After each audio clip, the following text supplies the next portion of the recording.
నమస్తే, welcome to Leo. Mumbai నటిని చిత్రహింసలు పెట్టినటువంటి యొక్క వైసీపీకి సంబంధించినటువంటి యొక్క వ్యక్తుల గురించి మనకు తెలుసు. అయితే దీంట్లో పోలీస్ శాఖ కూడా ఎలా ఇన్వాల్వ్ అయిందో కూడా తెలుసు. అయితే ఒక ప్రముఖ మీడియా ఛానల్కి లైవ్లోకి వచ్చి తను చెప్తున్నటువంటి యొక్క వివరాలు వింటే ఒళ్ళు మొత్తం గగురు పొడుస్తుంది. అయితే ఆ వివరాలు ఏంటనేది మనతో పాటు సీనియర్ జర్నలిస్ట్ కనకదుర్గ వడ్లమణి గారు ఉన్నారు. వారిని అడిగి తెలుసుకుందాం. మేడం నమస్తే. నమస్తే అండి. మేడం, ఒక మహిళగా ఈ యొక్క ఇన్సిడెంట్ని ఎలా చూస్తారు? ఎందుకంటే ఒక ముంబైకి సంబంధించిన నటిని ఇంత చిత్రహింసలు పెట్టి దీంట్లో పోలీస్ శాఖ కూడా ఇన్వాల్వ్ అయింది అంటే మనకు దీన్ని ఎలా చూస్తారు? యాజ్ అ జర్నలిస్ట్గా నిజంగా ఇలాంటి గతంలో జరిగా లేవా అంటే ఏం చెప్తారు? మనకు తెలిసి ఏ ప్రభుత్వంలోనూ ఇలా జరగలేదండి. ఒక్క వైసీపీ ప్రభుత్వంలో జరిగిన అరాచకాలు, అక్రమాలు, అకృత్యాలు అసలు ఇవాళ వైసీపీ వాళ్ళందరూ తలదించుకోవాలి. ముఖ్యంగా జగన్మోహన్ రెడ్డిని చూసి వాళ్ళందరూ ఇలాంటి వాడితోనమే ఎంతకాలం ఉన్నాము, సహచర్యం చేశాము అని అనుకోవాలి. సజ్జల రామకృష్ణారెడ్డి, సజ్జల భార్గవ్ రెడ్డి, సీతారామాంజనేయులు ఐపీఎస్లు వీళ్ళందరూ, విశాల్ గున్ని, కాంతిరానా తాత, వీళ్ళందరినీ నిల్చోపెట్టి ఎన్కౌంటర్ చేసేయండి. మీరంటే ప్రభుత్వం అంత కసిగా ఉందండి. ఆ కుక్కల విద్యాసాగర్ని నిజంగా కుక్కలాగా ఈడ్చుకురావాలి వాడిని. పాపం కుక్కలు మంచివి, నన్ను అడిగితే విశ్వాసంగా ఉంటాయి కదండి, కుక్కలు విశ్వాసంగా ఉంటాయి. కానీ విద్యాసాగర్ అన్నవాడు ఒక చక్కటి పేరు పెట్టుకుని విద్యాసాగర్, వాడు చేసిన అకృత్యాలు వాడు వెళ్ళి కంప్లైంట్ ఇచ్చి చేసిందంతా చేసి పాప ముంబై నటిని చూస్తే నిన్న మీరు చెప్పినట్టు ఒక ఛానల్లో అమ్మాయికి మాట రాలేదు, ఏడుస్తూనే ఉందండి. అంటే ఎంత భయానక దృశ్యాలో మీరు ఆలోచించండి. నైట్ మేర్ అంటాం మనం, నైట్ మేర్స్ అనమాట అమ్మాయికి. అమ్మాయి చెప్తోంది, నేను పడుకోలేకపోతున్నా, నేను ఎక్కడున్నా నాకు రక్షణ కావాలి అంటుంది అమ్మాయి. అమ్మాయి ఇవాళ ధైర్యంగా బయటకు వచ్చిందంటే కారణం తెలుగుదేశం కూటమి రావడం, ఆంధ్రప్రదేశ్లో వైసీపీ ప్రభుత్వం పోవడం, అది ముఖ్య కారణం. రెండోది అమ్మాయి ఏమంటుందంటే అసలు అమ్మాయికి అర్థం కాలేదు వాళ్ళు ఎందుకు టార్చర్ చేసిన. తీసుకొచ్చి అమ్మాయి షీజ్ ఎ డాక్టర్, పైపెచ్చు నటి అయితే ఏమైంది, నటి. వీటన్నిటిని మించి అమ్మాయిది ఆర్మీ బ్యాక్గ్రౌండ్. అటువంటి పిల్లని తీసుకొచ్చి అసలు మనకి అర్థం కాదండి. అంటే వైసీపీ వాళ్ళు ఇంత క్రూరులా మనం విన్నాం, కానీ ఇప్పుడు అలా ఎదురుగుండా మన ఛానల్ పెట్టుకుని వింటూ ఉంటే మనకి కళ్ళమంటి నీళ్ళు వచ్చేస్తాయి. అది వింటుంటేనే ఒళ్ళు గగురు పొడుస్తుందండి. అసలు మనం వెళ్ళి చంపేయాలా అన్నంత కోపం ప్రతి వాళ్ళలోనూ వస్తుంది. ఎవరిని? వైసీపీ వాళ్ళని. దీనికి ఏదో మన సజ్జలు పెట్టాడు కదా, అనవసరంగా నన్ను తీసుకొస్తున్నారు, నేను ఊరుకోను, ఊరుకోకపోతే ఊరి పెట్టుకుంటావా? ఇలాంటి నువ్వు చేయలేదు అనుకుందాం, నువ్వు వెనకాల సూత్రధారివే కదా. చేయించిన వాడిది తప్పే, చేసిన వాడిది తప్పే, ఎక్కడైనా ఏదైనా సరే. అమ్మాయి చెప్తుంటే అసలు ఎన్ని 45 రోజులు ఆ పిల్లని అక్కడ ఒక గెస్ట్ హౌస్లో పెట్టి, ఇంకా ఎంత వికృతం అంటేనండి అమ్మాయి చెప్తుంది, ఇవాళ తప్పదు మాట్లాడుకోవాలి. మంత్లీ ప్రాబ్లం వస్తే నాప్కిన్స్ తీసుకొని ఇవ్వలేదు, పెట్టుకొని ఇవ్వలేదు. ఇంకా వాళ్ళని ఏం చేయాలండి మీరు? ఏం చేయాలి అలాంటి వాళ్ళని? ఆ పిల్లని అదేమంటారు వివస్త్రం చేసి బాధ పెట్టి, పైగా వీళ్ళు వివస్త్రలు అయ్యి, అంటే వీళ్ళు బట్టలు విప్పేసి ఆ పిల్లకి వీడియోల్లో ఆ పిల్లని టార్చర్ పెట్టారటండి. అది చేసిన వాళ్ళు ఎవరో ఆ పిల్ల చెప్పి వాళ్ళందరికీ ఆ మర్మాంగాలు కోసేసి వాళ్ళని మీరు చంపేయండి, వాళ్ళని ఏం బాధలేదు. అవి చేస్తేనే రెండోసారి ఇలాంటివి చెయ్యరు. జగన్మోహన్ రెడ్డి నువ్వు ఎక్కడున్నావు, నువ్వు బయటకు వచ్చి ఆన్సర్ ఇవ్వు అని అడుగుతున్నావు. ఇవాళ నువ్వు వెళ్ళి లండన్ వెళ్ళి ఆనందంగా గడపడం కాదు నీ ఫ్యామిలీతో, ఇందుకే పారిపోతున్నావా నువ్వు? ఇవన్నీ బయటకు వస్తున్నాయని పారిపోతున్నావా?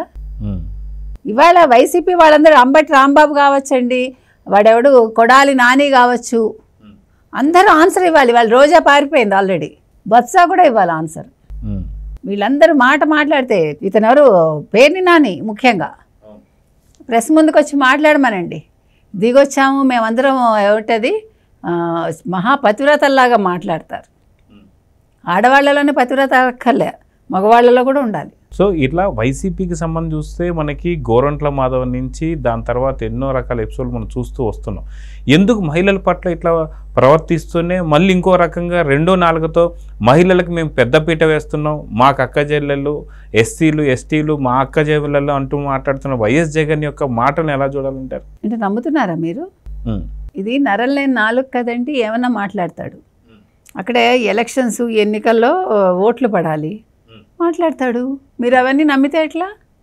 మీ విచక్షణ ఏమైంది? ఎందుకు నమ్ముతున్నారు? ఒకసారి నమ్మారు, అయిపోయింది, 5 ఏళ్ళు అనుభవించారు. ఇంకొకసారి నమ్మి 29లో ప్రజలు కనుక ఎన్నికల్లో ఓటు వేస్తే, మళ్ళా నేను ముఖ్యమంత్రిని అంటున్నాడు, జాలిపడి వేస్తే ఇదే ఇన్సిడెంట్స్ వాళ్ళ ఇళ్లలో జరుగుతాయి, గుర్తుపెట్టుకోమనండి. వాళ్ళ ఆడవాళ్ళకి భద్రత ఉండదు, నేను అది చెప్తున్నా. అయితే అనంతబాబు ఎవరైతే ఉన్నారో ఎమ్మెల్సీ, వైసీపీకి సంబంధించినటువంటి ఒక మహిళా కార్యకర్తలతోనే తను చేస్తున్నటువంటి ఒక భాగోతాలు మనం చూసాం. సో వైసీపీకి సంబంధించి ఏదైతే ఆ పార్టీలో ఉన్నటువంటి మహిళలకు కూడా భద్రత లేదు అని చెప్పి అనుకోవచ్చు అంటారా? అంతే అయి ఉంటుంది. ఇప్పుడు రోజాని అడిగితే చెప్తుంది, కానీ పర్సనల్ కాబట్టి చెప్పకపోవచ్చు. వీళ్ళందరూ ఎవరైనా కొద్దో గొప్ప బాధితులు ఉంటారండి. ఎవరికైనా సరే లైంగిక వేధింపులు ఉండకుండా ఉండవు. అది మీరు ప్యాక్ చేయడం కావచ్చు. నిన్నను మీరు మర్చిపోయారేమో, సజ్జల ఎక్కడో ఒక సభ అనుకుంటా, నాకు తెలియదు, అది ఓన్లీ క్లిప్పింగ్ చూశాను. నవ్వుతున్నాడు, ఆవిడ పక్కనున్న ఆవిడ ఓ విరగబడి నవ్వుతోంది, ఈయన ఇలా వంగుని మాట్లాడుతున్నాడు. సోషల్ మీడియాలో వైసీపీని బాగా పొగిడే వ్యక్తి, ఏంటి సజ్జల ఆల్రెడీ పార్టీని ముంచేశావు, ఇంకా ఈ రాసలీలలు ఏంటి అని అడిగాడు. వైసీపీ సానుభూతి పరులు. ఇంత జరుగుతున్నా వీళ్ళల్లో చలనం లేదు, వాళ్ళకి చీము నెత్తురు లేదు. అది మనం చెప్తున్నాం. మీరు చెప్పినట్టు రాసలీలలో ఒక్కొక్కడు. ఈ పోలీసులు ఐపీఎస్లు అందరూ ఏం చేశారండి? ముఖ్యమైన వాళ్ళందరూ అందరూ చెడ్డవాళ్ళని మనం అంటల్లా.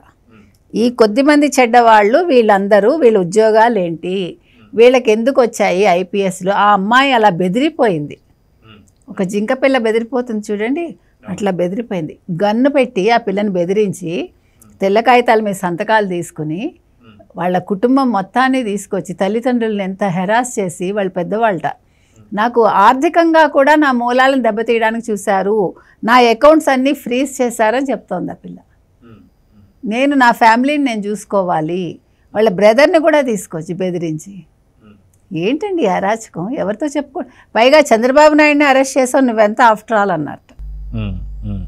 అంటే ఇప్పుడు మీకు అర్థమవుతుంది కదా, 5 ఏళ్ల వైసీపీ పాలన అంటే ఒక మామూలు అరాచకాలు కాదు. ఇంకా దీనికి మనకి పదాలు కూడా దొరకవు డిక్షనరీలో. అయితే ఇప్పుడున్నటువంటి మీడియా దగ్గర కావచ్చు, లేదా ప్రముఖ పత్రికల దగ్గర కావచ్చు, ఇంకా ఇలాంటివి ఏదైతే రాసలీల కావచ్చు, అకృత్యాలు కావచ్చు, ఇలాంటివన్నీ చాలా వరకు ఇంకా ఉన్నాయి అని చెప్పి తెలుసుకున్నటువంటి ఒక జగన్ లండన్కి పారిపోతున్నాడు, ఇంకా పారిపోయిన వాడు తిరిగి రాడనే వార్తలు కూడా వస్తున్నాయి. అయితే చాలా వరకు ప్రముఖ మీడియా ఛానళ్ళు కూడా అవే చెప్తున్నాయి, ఖచ్చితంగా మా దగ్గర ఇంకా చాలా వరకు సమాచారం ఉంది, దీన్ని పూర్తిగా విశ్లేషించిన తర్వాత మేము ప్రకటిస్తామని చెప్పి చెప్తుంది. సో ఇవన్నీ తెలుసుకున్న జగన్ పారిపోతున్నాడా, లేదా జగన్ కూడా ఇలాంటి వాటిల్లో ఉన్నాడని చెప్పి భయంతోనే లండన్కి పారిపోతున్నాడంటే ఏం చెప్తారు? జగన్ ఇన్వాల్వ్మెంట్ డైరెక్ట్ ఇలాంటివి ఉండవండి. ఎందుకంటే అతను మొహం చూసి ఎవరినో వస్తారా మనకు తెలియదు. కాకపోతే ఏంటంటే వెనకాలండి చేయిస్తాడు, అంతవరకు మనకు తెలుసు. పిరికివాడు కదా. ఇప్పుడు మనిషి దేనైనా ఎదిరించాలి, అది లేదు. అది ఆ ఎదిరించే గుణం లేదు. ఎలాగా అందరూ వెళ్ళిపోతున్నారు, మనం ఎప్పుడో చెప్పాము ఇదే జరుగుతుందని, అదే జరుగుతోంది ఇవాళ. ఇప్పుడు ఆల్రెడీ 10 మంది వెళ్ళిపోతున్నారు, ఎమ్మెల్సీలు కూడా వెళ్ళిపోతారు, స్టార్ట్ అయింది.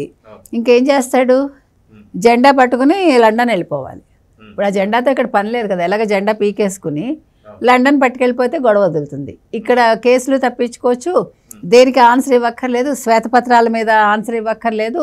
ఆల్రెడీ డబ్బులన్నీ చేరిపోయి ఉంటాయి స్పెషల్ ఫ్లైట్లో. లాస్ట్ టైమే ఈ మధ్యంలో వచ్చిన కుంభకోణంలో వచ్చిన డబ్బులంతా కూడా రిజల్ట్ రాకముందే పట్టుకెళ్ళిపోయాడు కదా. అంటే ఇంకా ఏదో చిన్న ఆశతోటి వచ్చి ఉంటాడు నేను నెగ్గుతానని, లేకపోతే వచ్చి ఉండేవాడు కాదు. ఈసారి వెళ్తే వస్తాడా రాడా అనేది కూడా మనకు సందేహమే. ఎందుకంటే అందరూ వెళ్ళిపోతున్నారు పార్టీ నుంచి, కార్యకర్తలు ఎలాగా నమ్మరు ఇంకా జగన్ని. ఇప్పుడు ఇవన్నీ దరిద్రాలన్నీ చూశాక ఎవడైనా మొహం మీద ఉమ్మేస్తాడు వైసీపీ వాళ్ళని. కాబట్టి అసలు ఇప్పుడు ఆ అమ్మాయికి జరిగిన అన్యాయానికి ప్రెజెంట్ తెలుగుదేశం ప్రభుత్వం ఏదైతే ఉందో వాళ్ళు న్యాయం చేయాలి ఆ పిల్లకి. వాళ్ళందరూ ఎవరున్నారో వాళ్ళని సస్పెండ్ చేస్తే సరిపోదు, వాళ్ళకి తగిన శిక్ష పడాలి. మళ్ళీ ఇంకొక ఐపీఎస్ అధికారి ఇలా చేయకూడదండి. అంత భయం రావాలి వాళ్ళకి. ఈ పిల్లని భయపెట్టిన దానికి 3 ఇంతలు వాళ్ళని భయపెట్టాలి. అదే మనం కోరుకుంటున్నాం. సో చూద్దాం మేడం, ఖచ్చితంగా కూటమి ప్రభుత్వం మాత్రం దీనిపైన చాలా సీరియస్ యాక్షన్ అయితే తీసుకున్నట్టు కనిపిస్తుంది. సో మీరు అన్నట్టు కఠినమైనటువంటి చర్యలు మాత్రం వీళ్ళ మీద తీసుకోవాలని అయితే కోరుకుందాం. నమస్తే.